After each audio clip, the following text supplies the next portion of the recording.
lang ako sa sarili ko eh. Hindi ko alam kung bakit hindi ko agad inamin sa'yo. Hindi ko alam, Rosa, pagdating sa'yo natotorpe ako.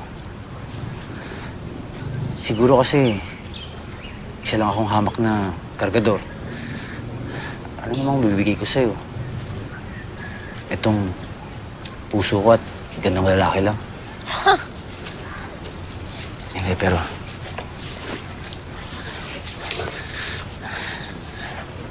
Pero Rosa, sa'yo ko lang naramdaman to. Yung maging ganito kasaya.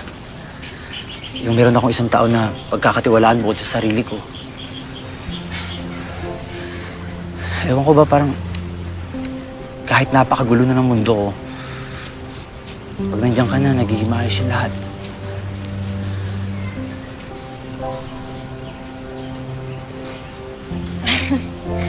Ay, nako. Tigilan mo nga ako, Baste. Alam mo naman yung sitwasyon ko eh.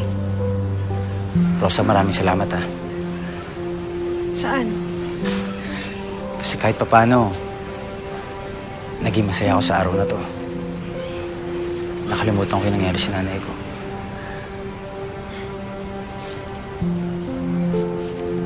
Wala yan. Okay lang yan.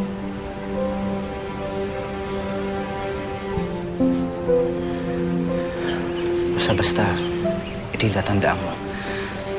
Kahit ano pang maging desisyon mo, tatanggapin ko yun. Kasi mahal na mahal kita.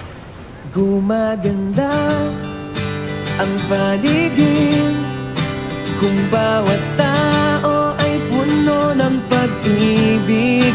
Napapawi ang bigati, masilayan lang ang iyong ngiti.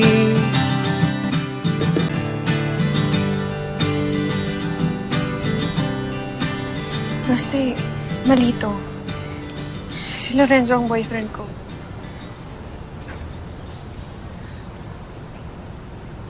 Ano ba talaga yung totoo? Si Lorenzo yung mahal mo at hindi ako?